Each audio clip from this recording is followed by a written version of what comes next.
PDF-nya. Oke, Assalamualaikum warahmatullahi wabarakatuh. Ya, Salam. selamat malam atau mungkin selamat pagi Bang kalau di luar negeri kali Bang ya. Siang sini. Oh siang siang Bang ya. Pada kali ini kan menyambut tahun baru ya. Kebetulan ada satu lain hal ya dari Al Imam ya Bang ya. Untuk sesuai semangat baru 2025 Bang ya. Dan kesempatan kali ini mungkin nextnya juga bakal banyak diskusi online Bang ya.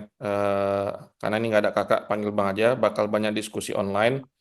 Mungkin dari aku pertama aku share screen dulu ya, share screen CV-nya Bang Ipul. Nah, Bang Ipul ini saat ini adalah ketua alumni IMAM ya, ketua alumni IMAM. Mungkin beliau di awal tahun eh, paparan atau diskusi, nanti ke depannya bergilir ada Bang Bobi juga ini. Nanti kita gilir ya Bang Saiful ya. Ya, Ini CV-nya, ya mungkin aku baca satu halaman aja karena kalau kebanyakan nanti beliau katanya sungkan karena banyak senior-senior di sini. Tapi overall beliau ini alumni sipil ITB ya Bang Sapri nggak apa-apa ya, alumni sipil ITB. Terus kalau kita lihat di sini mungkin yang paling menarik ini aku di 2024 nih Bang ya, sekarang jadi komersial agen PSG Bang ya. Nah mungkin harapannya ada lucky draw jersey ini, tapi nggak tahu nanti Woi, Bang Ipul ini ya. momennya nggak pas. Nggak bisa jualan sini bang ya. Dan Nggak beliau bisa. ini dari sekian banyak pengalamannya dari 2005 sampai sekarang beliau ini bisa dikatakan ahli di bidang KPBU ya. Kebetulan di eh, share screen beliau juga ada logo Adhikari. Beliau ini direktur utama bang ya, direktur utama. Dan kita mungkin setelah ini beliau paparan bebas bang ya, mungkin 15 atau setengah jam, mungkin lebih pasnya nanti lebih banyak diskusinya bang ya. Ini aku coba store screen, stop share. Aku serahkan ke Bang Saiful ya untuk langsung kasih paparan Bang ya. Silakan Bang Saiful. Yuk, Assalamualaikum warahmatullahi wabarakatuh. Selamat malam semuanya. Nah, ini yang hadir nih top-top semua nih, ngeri-ngeri. Luar negeri semua. Jadi izin langsung share aja dulu ya materi. Kelihatan nggak? Belum. Belum. Nah, Sekarang? udah. Sekarang udah ya. Jadi Tinggal ini di memang full screen aja. full screen udah. Udah full screen belum? Belum. Belum, belum. Nah, oke. Mantap. Oke, oke, mantap. Ya, jadi ini materi kita siapkan untuk Al-Imam, ya kan? Januari. Jadi ini materinya tentang KPBU sama skema AP itu seperti apa. Ya.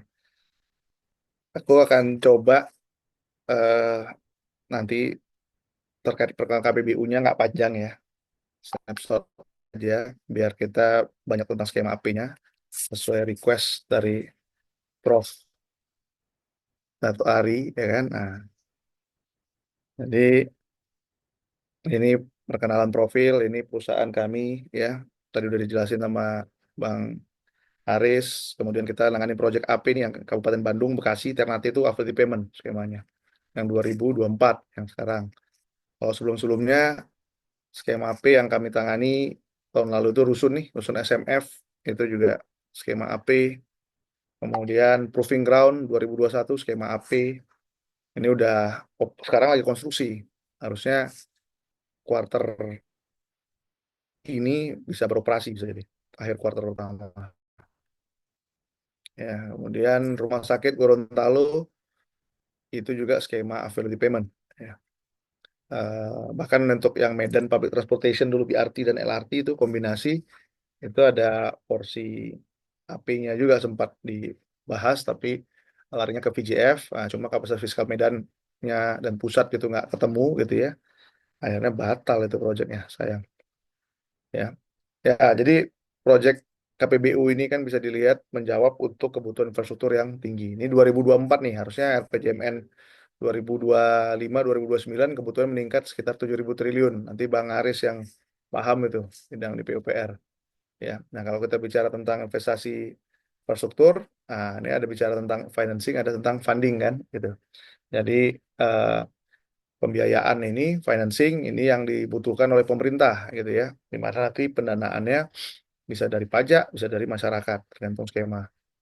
Nah, dalam pembiayaan infrastruktur ini alternatifnya banyak gitu ya. Jadi APBN, APBD, pasar modal, KPBU, pinjaman hibah, bina gitu ya, optimalisasi gitu ya.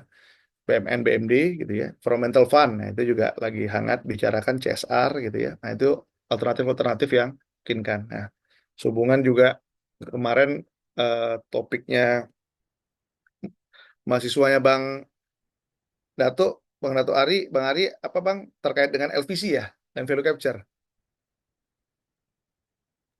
Rencananya gitu. Nah, LVC itu memang 2024 kemarin di Oktober itu keluar Mm-mm. peraturannya itu, Iya, Perpres. iya betul. Ah, Perpres jadi ya betul. ya betul. Nah itu memang baru sosialisasikan, tapi Hmm. implementasinya ya itu yang masih inilah ya, belum berjalan lah ya.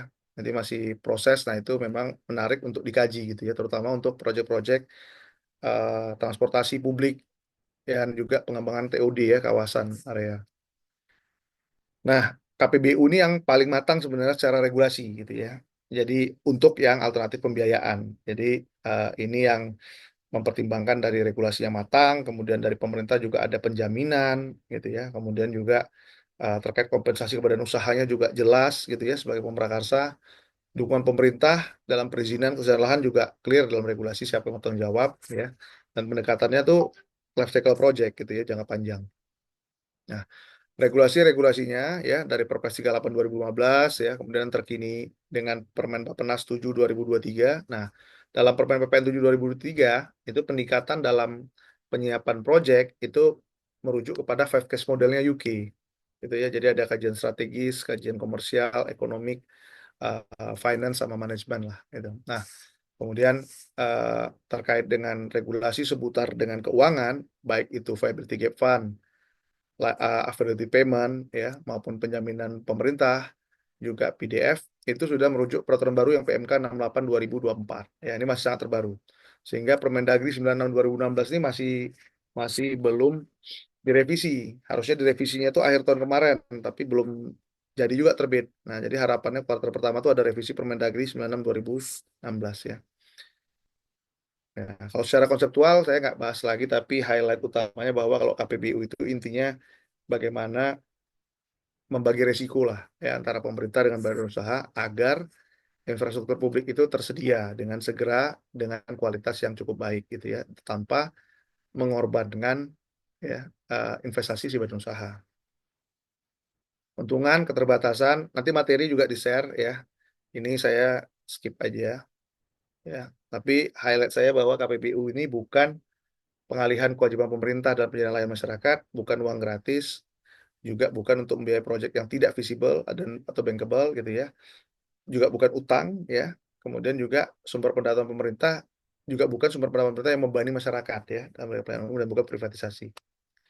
Nah, ada 22 sektor infrastruktur yang bisa KPBU, termasuk kawasan tadi. Kawasan itu bisa posisinya. Kalaupun ada yang belum tercantum, tinggal ngusulin ke Bappenas. Gitu ya, bisa diakomodir apa tidak gitu. Nah, dalam KPBU itu ada yang diprakarsai pemerintah, yaitu namanya solicited, ada yang prakarsanya badan usaha, namanya unsolicited, gitu ya. Perbedaan utamanya itu adalah kalau yang solicited semua disiapkan oleh pemerintah, ya, kemudian dukungan kelayakannya juga bisa diperoleh dari Kementerian Keuangan. Tapi kalau unsolicited itu disiapkan badan usaha tidak bisa dapat dukungan kelayakan karena asumsinya proyeknya pasti layak kalau swasta yang ngusulin, gitu ya. Kemudian ada kompensasi kepada pemrakarsanya, gitu ya. Tapi kedua proyek bisa dapat penjaminan pemerintah. Nah, ini struktur secara umum proyek ya, bahwa dalam proyek KPBU itu badan usaha harus bikin SPV gitu ya, Special Purpose Vehicle atau SPC gitu ya. Jadi nanti yang berkontrak itu antara SPC dengan PJPK ya. Kemudian PJPK yang memberikan layanan kepada pengguna itu. Nah, dalam prosesnya ada aja PTPI sebagai penjamin gitu ya. Kemudian ada KPI ini konsultan pengawas independen yang mengawasi proses pelaksanaan kontraktualnya. Biasanya terutama digunakan pada saat proses konstruksi hingga COD-nya, Commercial Operation Date, gitu ya. Nah, setelah itu biasanya kalau ada hal-hal dispute, nah itu mungkin bisa di hire KPI-nya. Nah, dalam proyek KPBU, pengumpulan investasi itu diakui ada 3 jenis. Ada user payment, ya tarif gitu ya, atau availability payment, atau bentuk lain sepanjang tidak bertentangan perundangan. Nah, ini bentuk lain ini misalnya tadi komersial tower building pada proyek rusun misalnya. Ya, jadi pengelolaan investasinya dari penjualan atas pemanfaatan lantai-lantai lainnya, gitu ya. Atau pernah kami juga kaji gitu ya, bagaimana pemerintah me- membuka konsesi KPBU ya untuk pembangunan kantor BPN di Jalan Sisingamaraja, gitu ya, dengan lingkup membangun kantor BPN itu untuk area komersial, tapi juga dia harus bangun kantor BPN di IKN, dua yang dibangun gitu ya. Nah, sedangkan yang di Singamaraja itu kan sangat strategis tuh, dekat dengan MRT gitu ya. Secara luasan juga cukup menarik untuk membangun commercial building gitu ya. Dan beberapa developer pada saat itu berminat gitu ya di awal. Nah, tapi penekanan kita ada di project AP gitu ya. Nah, sekarang apa itu AP? Kalau di dalam apa Permen Keuangan PMK 68 2024 itu, proyek AP itu utamanya untuk memastikan ketersediaan layanan yang berkualitas pada masyarakat secara kontinu kan, berkesinambungan gitu ya. Kemudian mengoptimalkan nilai guna anggaran. Nah, ini dalam arti eh, kalau misalnya uang 100 miliar cuma bisa satu gedung, dengan AP 100 miliarnya bisa dapat 10 gedung misalnya. Gitu ya. Karena jadinya pembayaran secara tahunan tapi layanan bisa segera diperoleh. Kemudian juga meningkatkan kepastian pengelolaan investasi kepada badan usaha pelaksana swastanya. Ya, dengan AP juga untuk memitigasi resiko-resiko, terutama resiko demand, ya, resiko pendapatan dari badan usahanya, gitu ya. Kalau resiko demand itu ditransfer ke badan usaha. Kemudian kriteria proyek AP, ya, itu utamanya adalah proyek sorry, infrastruktur ekonomi sosial yang memberikan manfaat besar bagi masyarakat selaku pengguna layanan. Ya, gitu. Kemudian proyek sebagai masuk pada huruf H tadi itu juga yang resiko penginvestasinya dialokasikan kepada pemerintah sesuai dengan perjanjian KPBU, gitu ya. Nah, kemudian pengadaan basa pelaksana pada proyek sebagai masuk ke huruf A dilakukan melalui tahap pemilihan yang adil, terbuka, transparan, serta menempatkan prinsip persaingan usaha yang sehat. Jadi ada mekanisme lelang memang di KPBU. Walaupun kita prakarsa badan usaha, tetap dilelang. Dan terakhir, proyek KPBU juga menerapkan sistem prinsip-prinsip ESG-nya, LSD. Jadi, dalam proyek-proyek KPBU ke depan, dalam penyiapan ini, terutama yang AP maupun yang PGF di Kementerian Keuangan, itu sangat ditekankan dalam kajiannya itu ada kajian terkait dengan LST ini, ya, ESG sisinya. Nah, dalam konseptual skema AP ya, kalau kita bandingkan tadi dengan PBJ, ya ini sehubungan dengan memastikan ketersediaan layanan dan mengoptimalkan nilai guna anggaran. Kalau PBJ kan pemerintah harus bayar di depan konstruksinya, ya, besar di depan, kemudian pemeliharaan ya, kosnya pembayaran operasi pemeliharaan itu eh, kecil ya ditanggung pemerintah, tapi resiko-resiko tahap konstruksi, resiko terkait dengan operasi gitu ya itu tanggung pemerintah. Nah, tapi kalau dengan KPBU biaya yang pemerintah harus keluarkan tidak harus di depan. Ya, ini bisa dibayar nanti 2 tahun lagi, 3 tahun lagi, atau tahun kedua gitu ya. Setelah konstruksinya kelar, udah dipastikan dulu konstruksi yang dibangun itu sudah sesuai dengan spesifikasi keluaran output spec yang diharapkan oleh pemerintah, sesuai yang tercantum dalam kontraktual. Ya, pada saat lelang dikasih tahu, badan usaha itu sudah nyatakan komitmennya untuk menyediakan itu gitu. Nah, kemudian resiko di saat konstruksi ini pun ditanggung oleh badan usaha, gitu ya posisinya. Sering memang ada beberapa proyek kan di pemerintah yang terjadi cost of run, gitu ya, karena tadi kondisi lapangan, lahan dan lainnya menyebabkan biaya konstruksi itu dapat membengkak. Nah, ini yang di-shifting ke badan usaha, gitu. Nah, kemudian juga resiko saat operasi juga serahkan ke badan usaha. Jadi pemerintah hanya membayarkan layanan, gitu ya posisinya. Nah, jadi eh, bagaimana menentukan nantinya harus dilihat secara value for money. Nah, jadi kalau kita lihat konseptual skema AP, walaupun dia bayarnya fix ya, padahal udah mempertimbangkan inflasi. Jadi pemerintah pun dalam penganggaran itu sudah tahu jadinya. Sudah bisa di-earmark ini. Misalnya kerjasamanya 10 tahun ke depan. Nah, udah tahu nih. Udah flat, udah jelas gitu ya. Nah, kemudian skema AP ini juga off balance sheet. Jadi nggak dicatat sebagai utang. Ini catatnya sebagai pembelian barang jasa. Jasa jadinya. Jadi kalaupun pemerintah daerah mau melakukan pinjaman ya dan hari itu kondisi keuangan posturnya ya masih bagus gitu ya lihatnya. Nah, jadi bukan beban pinjaman dilihat tapi bayar AP-nya gitu. Nah, dalam AP ini juga ya tentu kalau tidak swastanya tidak bisa memenuhi SLE ada penaltinya gitu ya. Nah, reduction itu ya dengan beberapa project yang berjalan sekarang itu bisa sampai 100% dari pembayaran affinity payment yang diterima oleh badan usaha gitu ya. Nah, tentunya juga eh, reduction ini sangat tergantung ya, penaltinya tergantung dari performa tadi kan gitu ya. Nah, kalau dari sisi pasar ya badan usaha terutama lender ya, harapannya penalti itu nggak sampai 100%, maksimal menggerus porsi ekuitasnya si badan usaha gitu, sehingga pembayaran ke lender masih aman. Nah, kalau di dalam pemerintah daerah ya, ini kita bisa lihat sebelah kanan itu PJPK-nya nanti kan kepala daerah ya, kemudian bisa melakukan penugasan kepada SKPD. Ya, nah ini PJPK yang melakukan perjanjian tetap dengan badan usaha swastanya, di mana PJPK membayar AP ya, cicilan AP ini, gitu ya. Bukan cicilan AP lah, pembayaran AP, cicilan layanan gitu ya. Nah, cuma memang banyak di daerah paling gampang bilangnya ini kayak cicilan gitu ya, karena soalnya bayarnya jelas berkala gitu ya. Nah, belanjanya ini ya harus dialokasikan di APBD gitu. Nah, ini tidak perlu persetujuan dewan karena APBD-nya kan sudah harus persetujuan dewan gitu ya. Salah satu faktor pengamannya, kalau proyek udah skema AP, udah dapat rekom dan setuju oleh Kementerian Dalam Negeri. Nah, pada saat tahun berikutnya alokasi AP-nya tidak ada, itu sama Kemendagri APBD-nya dikembalikan untuk revisi, harus dicantumkan. Kayak gitu. Nah, sumber pendanaan skema AP kalau di pemerintah pusat ya. Jadi kalau kita lihat mekanisme AP itu ada secara APBN, ada mekanisme lain yang sah. Kalau APBN itu berarti kementerian dan lembaga lah. Tapi kalau misalnya yang lain yang sah itu peruntukan bagi direksi BUMN atau pihak lain yang berwenang ya menerima pelimpahan PJPK-nya sebagai PJPK gitu ya. Jadi kayak PTN Badan Hukum, lembaga penyiaran, kira-kira gitu. Kalau direksi BUMN misalnya air minum diperuntukkan ke PJT, Jasa Tirta misalnya. Nah, dia bisa sebagai PJPK.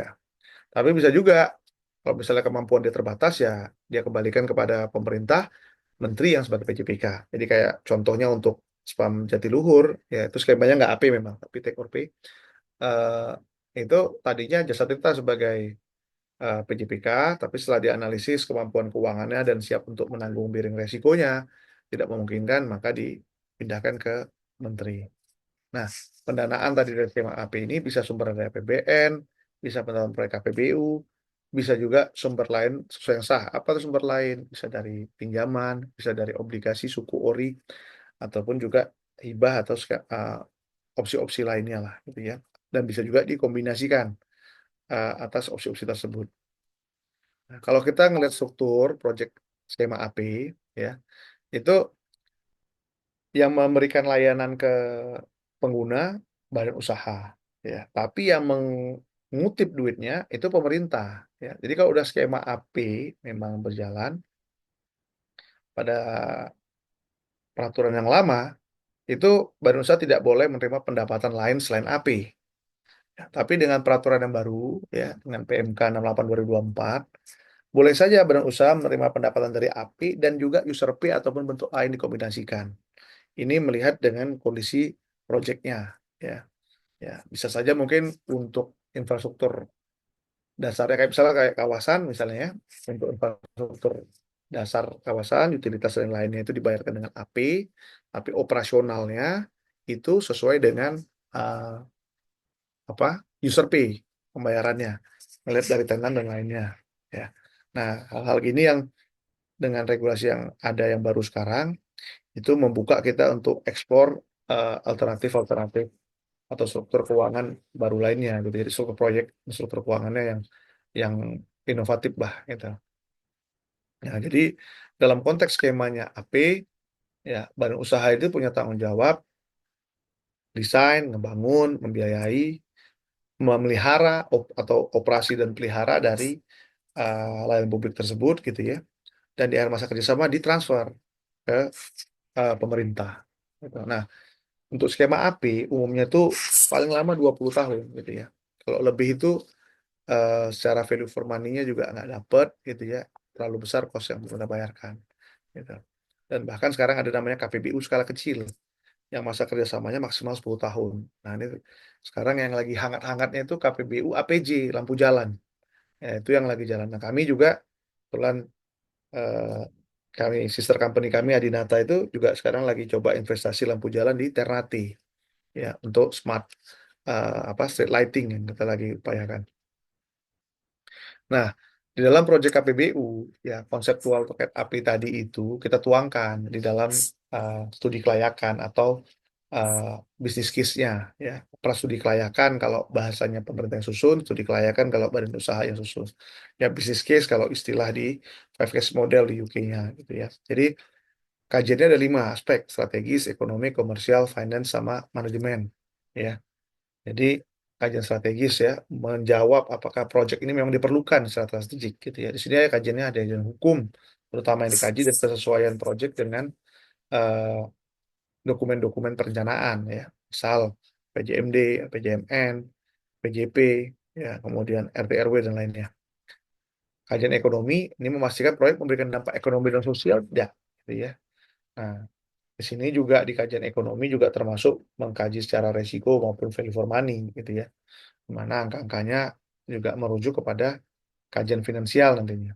Di kajian komersial itu ya mengkaji apakah proyek layak secara komersial, ya, secara teknikalnya seperti apa dan memang proyek ini uh, bisa dikomersialkan, ya. Gitu. Ada bisa mengenerate income, gitu ya, atau opsi lainnya seperti apa.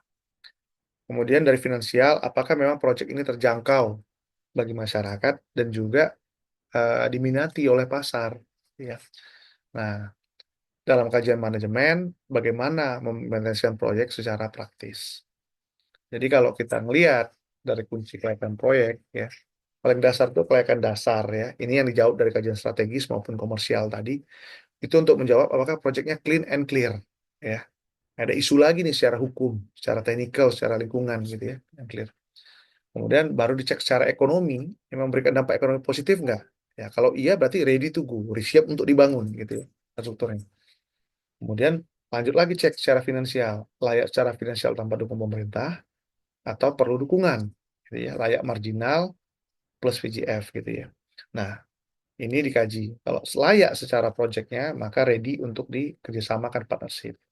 Kemudian kita lihat lagi bankability projectnya, ya, financial project, manajemen resikonya, aspek 5C-nya di perbankan gitu ya, karakter, capacity, capital, condition, collateral gitu ya, diperhatikan ya melalui dengan market sounding dan lainnya untuk kita ngeliat apakah project ready untuk ditransaksikan ya, dilelang, dicari investornya gitu ya, lakukan. Nah, kemudian dalam semua proses itu perlu ada stakeholder dan project management yang nantinya kita tuangkan dalam kajian manajemen untuk bagaimana secara praktek project ini bisa berjalan.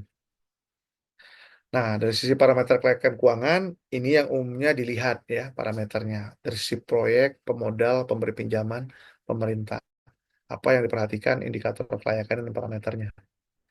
Nah, terakhir ya, kunci sukses proyek itu 4 hal ini yang biasa selalu dilihat ya. Fundamental ekonomi finansialnya tadi, viability-nya, alokasi risiko yang tepat, value for money ya, dan juga ke kontraktualnya, kompetisi ya, dalam prosesnya ada kompetisi, proses pelelangan, kemudian delivery dari project ya, proses pemerintah dalam mengelola KPBU dan komitmen politiknya seperti apa itu.